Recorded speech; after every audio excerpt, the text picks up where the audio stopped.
할렐루야. 주일 예배에 나오신 여러분들을 주님의 이름으로 환영합니다. 오늘 하나님의 말씀은 에베소서 3장 1절부터 13절까지입니다. 3장 1절부터 13절까지.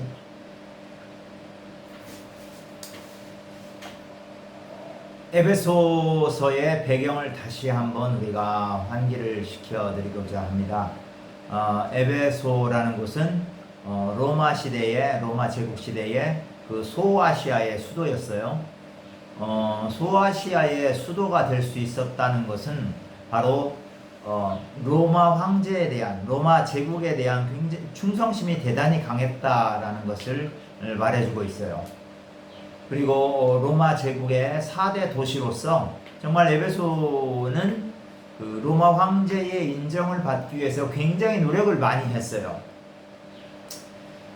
그렇기 때문에 그 로마 황제의 동상을 세우고 로마 황제의 신전들이 있고, 그러니까 제가 앞에서 언급한 것은 그 다이애나 아데미 신전 있는 거 언급을 했는데, 그것 못지않게 더 중요한 요소라고 볼 수 있는 게 바로 그 로마 황제에 대한 충성심, 그죠? 그리고 그 로마 황제에 대한 충성심으로 인해서 그 로마 황제로부터, 로마 제국으로부터 인정을 받고 소아시아의 수도가 된 그러한 도시였다는 거죠.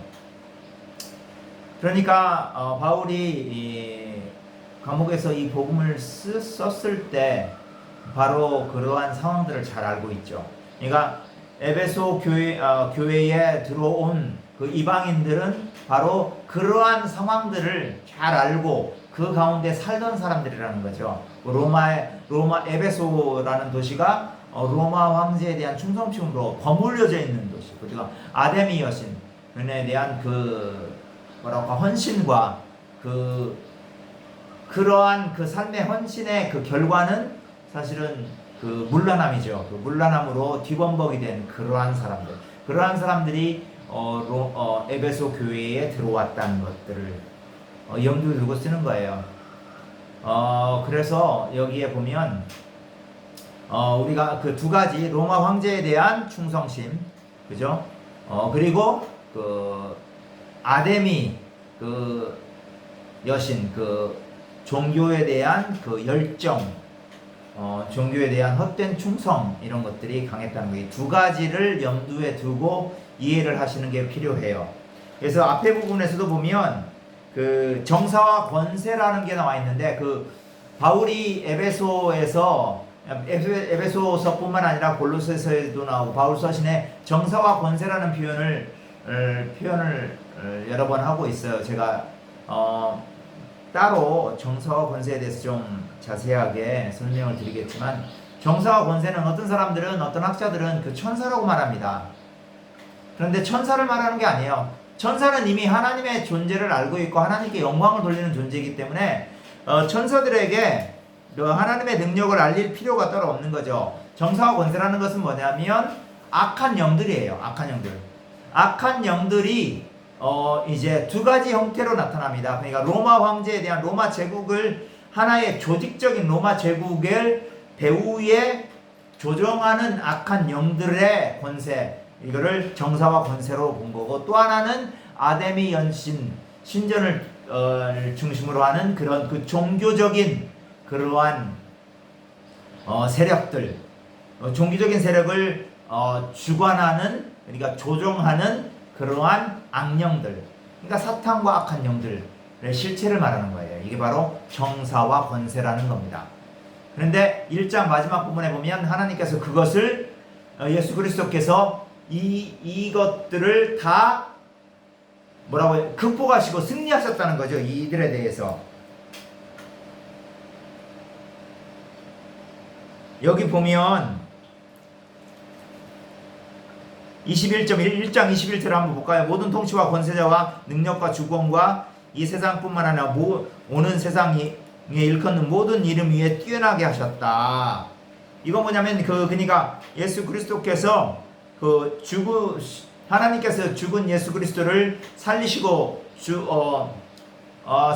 부활시키셔서 그 하늘 우편에 앉게 하시는데, 이러면서 그러니까 여기서 유대인들의 하늘에 대한 사상을 좀 이해할 필요가 있어요. 가장 높은 하늘에는 하나님과 하나님 보좌가 있고요. 두 번째 하늘에는 천사들과 영들이 사는데 여기 악한 영들도 있어요. 그 다음에 세 번째는 뭐냐면 지상과 그 두 번째 하늘 사이에요. 여기는 악령들이 활동을 많이 해요. 그래서 하나님께서 예수 그리스도를 높이셔서 가장 뛰어난, 그죠? 뛰어나게 하셨다. 그러니까 악한 영들, 이런 권세들을 다 극복하고 이기셨다라는 것들을 말씀하고 있어요. 그래서 이 사상이 바로 이런 생각들이 에베소서 3장에도 나타나고 있다는 것을 염두에 두고 우리가 말씀을 봐야 됩니다. 1절 봅시다. 이러므로 그리스도 예수의 일로 너 이방인을 위하여 갇힌 자가 된 나 바울이 말하거니와, 그죠? 이 복음을 증거를 위해서 나는 이방인의 복음 증거를 위해서 내가 갇혔다. 2절 너희를 위하여 내게 주신 하나님의 은혜의 경륜을 너희가 들었을 터이라. 하나님의 은혜의 경륜이라는 것은, 경륜이라는 말이 사실 우리가 별로 안 쓰는 말이잖아요, 그죠? 경륜이라는 것은 여기 이제 영어로는 administration이고, 그다음에 헬라어로는 뭐냐면 오이코노미아라는 뜻이에요. 오이코노미아, 이게 이제 뭐 경영, 계획 뭐 이런 것들이에요. 일을 하는 것, 그죠? 관리하고 이런 것들인데, 바로 여기서는 직분을 말하는 거예요. 직분. 공동 번역이라든가 새 번역에는 이제 직분이라고 표현이 되어 있어요. 그러니까 그러니까 교회의 일을 관장하도록 주신 직분을 말하는 거예요. 그러니까 바울에게 이 말씀이 적용이 되면 이방인들에게 복음을 증거할 수 있도록 그를 부르신, 그죠? 이방인의 사도로 부르신 그 직분을 말하는 겁니다. 그게 바로 그 은혜의 경륜이라는 거예요. 그래서 3절 보면 곧 계시로 내게 비밀을 알리신 것은 내가 먼저 간단히 기록한 것과 같으니, 4절 그것을 읽으면 내가 그리스도의 비밀을 깨달은 것을 너희가 알 수 있으리라. 계속 1장에서도 그렇고 그리스도의 비밀, 하나님의 비밀 얘기하고 있는 거죠. 그 하나님의 비밀, 그리스도의 비밀이 무엇이냐, 이거를 또 한 번 얘기하고 있어요. 5절 그리스도의 비밀이라는 것이 이제 그의 거룩한 사도들과 선지자들에게 성령으로 나타나신 것 같이, 여기서 그러니까 그 비밀, 그리스도의 비밀이라는 것이 이제 신약시대 때 사도들과 선지자들, 신약시대 교회에는 이제 선지자들이 또 있었어요. 말씀을 증거하고 미래에 대해서 얘기도 해주고 말씀을 증거하는 사람들, 그리고 사도들에게 성령으로 보여주셨어요. 그런데 5절 후반부에 보면 다른 세대에서는 사람의 아들들에게 알리지 않으셨다. 다른 세대라는 것은 구약세대예요. 구약시대 때는 사람의 아들들이라는 것은 뭐냐면 유대인과 반대되는 개념이에요. 그러니까 이방인들이죠. 그러니까 구약시대 때는 이방인들에게 그 그리스도의 비밀이 알려지지 않았다는 거죠. 이제 예수 그리스도 이후에 알려졌다는 거죠. 6절에 보면 이는 이방인들이 복음으로 말미암아 그리스도 예수 안에서 함께 상속자가 되고 함께 지체가 되고 함께 약속에 참여하는 자가 됨이라. 이 개역 개정 번역은 좀 사실 너무 약하게 번역이 되어 있어요. 그래서 이게 무슨 말이냐면 이는이라고 하면 안 되고 이 그리스도의 비밀이라는 것은 무엇이다 라는 걸 말하는 거예요. 그리스도의 비밀은 이방인들이 복음으로 말미암아 그리스도 예수 안에서 함께 상속자가 되고 함께 지체가 되고 함께 약속에 참여하는 자가 됨이라. 이렇게 해야 됩니다. 그러니까 여러분들 거기다 써놓으세요. 이는이라고 하지 말고 이 그리스도의 비밀은 이렇게 말씀해야 됩니다. 이 그리스도의 비밀이 뭐라고 하는 거예요? 구약시대 때는 원래 이 아브라함의 후손 유대인들만, 이스라엘 자손들만 하나님의 상속자가 됐는데, 이제는 뭐예요?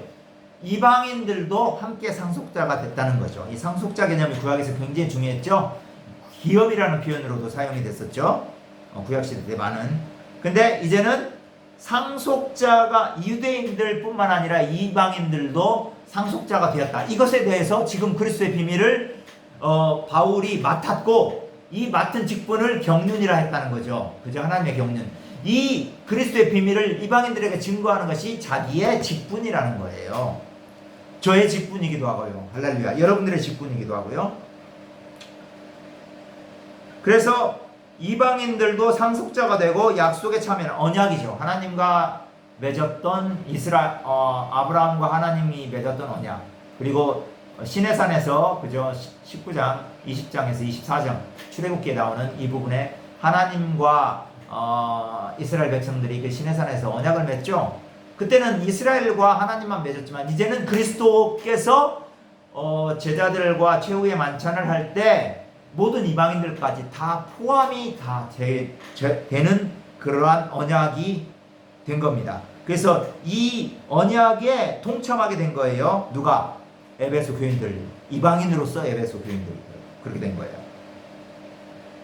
그래서 7절에 보면 이 복음을 위하여 그의 능력이 역사하시는 대로 내게 주신 하나님의 은혜의 선물을 따라 내가 일꾼이 되었다. 그렇죠? 이 그리스도의 비밀을 증거하는 직분을 나에게 주셨고 그것이 은혜였고 은혜의 선물을 따라서 내가 그 일꾼이 됐다 이거죠. 그러면서 자기 자신에 대해서 좀 설명을 해요. 모든 성도 중에 지극히 작은 자보다 더 작은 나에게 이 은혜를 주신 것은 측량할 수 없는 그리스도의 풍성함을 이방인에게 전하게 하였다. 그죠? 계속 이방인에게 복음을 증거하기 위해서 나를 구원하셨다. 그죠? 나에게 풍성한 은혜를 주셨다라는 것을 보여주고 있는 거예요. 9절 영원부터 만물을 창조하신 하나님 속에 감추어졌던 비밀의 경륜이 어떠한 것을 드러내게 하십니다. 그죠? 나에게 이방인에게 복음을 증거하는 그 그리스도의 비밀을 증거하는 그 이유는 바로 그 비밀의 경륜이 어떠한 것을 드러내려고 한다는 거지. 그건 뭐냐면 창세 전부터 이게 감춰졌다는 거예요. 그러니까 이방인들이 하나님 앞에 와서 하나님의 상속자가 되고 언약에 동참하는 자가 되는 것은 바로 엄청나게 놀라운 비밀의 경륜이라는 거, 창조하신 하나님 속에 감춰졌던 거라는 거예요. 놀라운 거죠. 10절 이는 이제 교회로 말미암아 하늘에 있는 통치자들과 권세들에게 하나님의 각종 지혜를 알게 하려 하심이니. 그래서 여기가 이제 아까 배경적으로 설명했던 에베소 1장 18절, 19절, 20절, 21절과 연관된 부분입니다. 자 보세요. 이제 교회로 말미암아 하늘에 있는 통치자들과 권세들에게 하나님의 각종 지혜를 알게 하라니. 자 어떤 부분은 많은 학자들이 이렇게 해석을 해요. 그러니까 교회가 천사들한테 이 하나님이 주신 각종 지혜를 알려야 된다, 선포해야 된다. 이렇게 해석하는데 이거는 바울이 말하고 있는 그 정사와 권세라는 실체를 잘 모르기 때문에 이렇게 해석을 하는 거예요. 여기서 말하고 있는 건 뭐냐면, 그러니까 사실은 천사들은 인간들보다 더 잘 알아요. 교회보다 더 잘 알고 다 알고 있죠. 그래서 늘 찬양하잖아요, 천사들은. 그런데 그게 아니라 여기서 각종 하늘에 있는 통치자들과 권세들은 게 정사와 권세로 표현됐죠. 앞에 부분에서는. 이건 뭐냐면 악한 영들이에요. 그러니까 왜냐하면 예수 그리스도께서 죽고 부활하심으로 말미암아 이 정사와 권세, 악한 영들, 사탄을 이기셨잖아요. 그렇죠? 이기셨단 말이에요. 그래서 이 교회가 그러한 더 정사와 권세 잡은 그 영적인 존재들보다 더 파워 있는, 그죠? 하나님의 지혜를 드러낼 수 있는 존재라는 거예요. 그러니까 근데 여기서 각종 통치자와 하늘에 있는 통치자와 권세자들, 악한 영들이 그냥 나타나는 게 아니라 뭐냐면 뭘로 나타나느냐? 로마 제국을 움직이는 그러한 영적인 배후의 세력으로 드러나요. 그러니까 에베소 교인들이 어떻게 이 말씀을 받아들여야 되냐면, 지금 많은 사람들이 바울이 에베소서를 쓸 당시에 에베소 교인들은 로마 제국에 의해서 통치를 받고 살아가요. 로마 황제가 최고인 줄 알고, 그죠? 로마 제국의 이데올로기에 의해서 살아가요. 로마 제국, 바울이 에베소서를 쓸 때는 네로 때인데, 네로 때는 어떤 루카스라는 네로의 정치 이데올로기 선전하는 철학가가 이런 말을 했어요. 아우구스투스는 정복을 통해서 로마 제국에 평화를 주었다. 그러나 네로는 평화로운 방법으로, 그죠? 피 흘리지 않고 정복이 아니라 평화로운 방법으로 로마 제국에 평화를 주었다. 이렇게 말하고 있죠. 이렇게 말하니까 생각나는 게 있죠. 요한복음 14장에 나오죠. 평화를 내가 너에게 주노라. 평화를 내가 너에게 주노라. 평화를 주시는 분은 누구다? 예수님이다. 그리고 2장에도 보면 예수님께서 평화를 주시는 분으로 나타나고 있어요. 2장 보면 17절에 보면 2장 보면 또 오셔서 먼 데 있는 데에게 평안을 전하셨으니 평안을 전하시고 가까운 자들에게 평안을 전하셨으니, 그죠? 오셔서 먼 데 있는 데에게 평안을 전하시고 가까운 데 있는 자들에게 평안을 전하셨다. 평안을 전하신 분이 누구예요? 예수 그리스도죠. 그러니까 여기서 바울은 반로마적인 메시지를 강력하게 주고 있는 거예요, 사실은. 그러니까 네로가, 그냥 로마 제국이, 로마 황제가 평화를 주는 게 아니라 바로 예수 그리스도께서 평화를 주시는 분이다. 그래서 그 분께서 바로 이 로마 제국을 움직이고 배후에 조정하는 악한 영들을 이기셨다. 그래서 교회가 이것에 대해서 예수 그리스도께서 부활하시고 승천하셔서 하늘 보좌에 앉으시고 그 교회를 충만하게 하셔서 교회에 권능을 주셔서 이러한 사실을 알려야 된다라고 말씀하고 있는 거예요. 그죠? 그런데 교회가 이것을 악한 영들, 귀신들한테 직접 전하지를 못하잖아요. 그러니까 이들이, 그 악한 영들이 증거하고 있는, 조종하고 있는 로마 제국에 이런 것들을 선포하는 거죠. 그래서 바울의 복음 선포하는 걸 보면 사실 바울 복음 증거하는 사람, 증거를 받고 예수를 믿게 된 사람은 로마의 고급 관리들도 있어요. 그러니까 이런 부분들이 바로 실천되고 증거됐다는 것을 보여주고 있는 거죠. 여기에 바로 놀라운 진리가 있는 겁니다. 그러니까 우리의 이데올레고를 사로잡아 버리고 우리의 사상을 뒤흔들어 버리고 움직이는, 그죠? 정치, 종교, 사회, 문화를 다 움직이는 그런 세력에 이끌려가는 게 아니라 우리는 예수 그리스도로 말미암아 이 모든 것들을 극복했어요. 예수 그리스도께서 십자가에 못 박혀 죽으시고 부활하셔서 하늘 보좌에 앉으심으로 말미암아, 그리고 우리들도 그 보좌에 같이 앉혀주셨어요. 그래서 우리들에게 능력을 주신 거죠. 이 하늘 보좌에 앉혔다는 것도 이게 반로마적인 정서가 굉장히 진한 말이에요. 뭐냐면 모든 로마의 황제들은 주피터의 하늘에 이제 주피터의 보좌 우편에 앉아 있다고 보는 거예요. 그래서 주피터가 이제 로마의 최고 신이었죠. 주피터가 로마의 황제들을 이 땅에 보내서 대신 다스리도록 했다는 거죠. 근데 그게 아니고, 그런 로마의 거짓 선전이 아니고 예수 그리스도께서를 하나님께서 죽음 가운데 부활시키셔서 그리고 승천시키셔서 하늘 보좌 위에, 그러니까 하나님 보좌 우편에 앉게 하시고 교회도 같이 앉혔다고 했잖아요. 그죠? 그래서 엄청난 능력을 주신 거예요. 그래서 우리로 하여금 그 에베소 교인들로 하여금 로마 제국 세력들에게 예수 그리스도께서 궁극적으로 세상을 통치하는 분이다. 하나님 보좌 우편에 앉으신 분이다. 극강의 최고의 권력자라는 것을 선포하라는 거죠. 아멘. 그래서 11절 보면 곧 영원부터 우리 주 예수 그리스도 안에서 예정하신 뜻대로 하신 것이다. 이렇게 하는 것이 바로, 이렇게 교회를 부르신 것이 바로 하나님의 뜻하심 바라는 거예요. 그래서 우리가 그 안에서 12절 그 믿음으로 말미암아 담대함과 확신을 가지고 하나님께 나아감을 얻느니라. 그러므로 너희에게 고난이 너희를 위한 나의 여러 환난에 낙심하지 말라. 이는 너희의 영광이니라. 이러한 복음을 증거하기 위해서 나는 증거하다가 감옥에 갇혔다. 그러니까 걱정 말아라.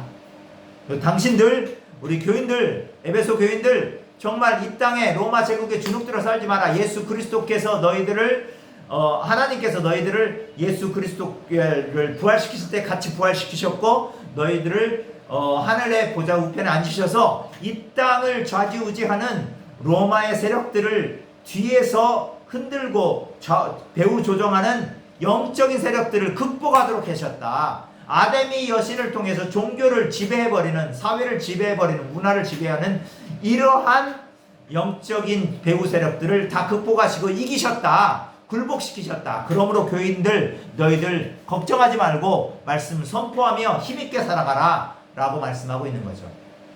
굉장히 우리들에게 용기를 주는 말씀 아닙니까? 한국 사회 자본주의가 다 삼켜버리고 있습니다. 그렇죠? 교회까지 자본주의가 다 삼키려고 해요. 그러나 우리는 끝까지 예수 그리스도의 복음의 진리를 가지고 이 자본주의를 오히려 이용해서 돈을 사용해서 하나님께 영광을 돌려야 되는 겁니다. 그리고 이곳 인도 땅 보면 힌두교가 삼키려고 하고 있죠. 그러나 예수 그리스도의 복음의 진리는 끝까지 갈 거고 이 땅을 정복할 것입니다. 물론 이 땅의 모든 14억을 다 정복한다는 말은 아니에요. 그러나 교회는 궁극적으로 승리할 겁니다. 예수 그리스도의 말씀을 붙잡고 있는 한 자본주의의 영은 예수 그리스도의 이름으로 파쇄될 것이고 힌두교의 영은 예수 그리스도의 이름으로 파쇄될 것입니다. 왜냐하면 교회는 예수 그리스도와 함께 부활된 존재고 하나님 보좌 우편에 앉아있는 파워 있는 능력 있는 존재이기 때문입니다. 예수 그리스도께서 여러분들을 교회로 부르셨습니다. 여러분 한 사람 한 사람 같이 연합해서 교회가 되는 겁니다. 그러므로 여러분들 힘내시기 바랍니다. 기운내시기 바랍니다. 코로나로 인해서 어렵고 힘들더라도 이 사실을 늘 염두에 두시고 오늘도 주님께 감사하며 나는 예수 그리스도로 인해서 하나님 나라의 진군을 멈추지 않는 오늘 하루를 살아가겠다. 이 마음으로 살아가시기를 주님의 이름으로 축원합니다. 잠깐 기도합니다. 아버지 하나님 은혜와 사랑을 감사합니다. 우리를 예수 그리스도와 함께 부활시켜 주시고 하늘 보좌에 앉혀 주셔서 정말 우리들에게 능력, 권세를 허락하여 주셔서 악한 마귀의 세력을 무찌르게 하시니 감사합니다. 주여 우리들이 이 땅 가운데 살아가면서 세상에 속지 않도록 도와주시고 세상으로 다시 돌아가지 않도록 도와주시고 또 세상의 습관에 다시 물들어서 주님을 배반하는 일이 없도록 주님 우리를 붙잡아 주옵소서. 말씀의 능력으로 우리를 붙잡아 주시고 인도하여 주옵소서. 감사하며 예수님 이름으로 기도합니다. 아멘. 할렐루야.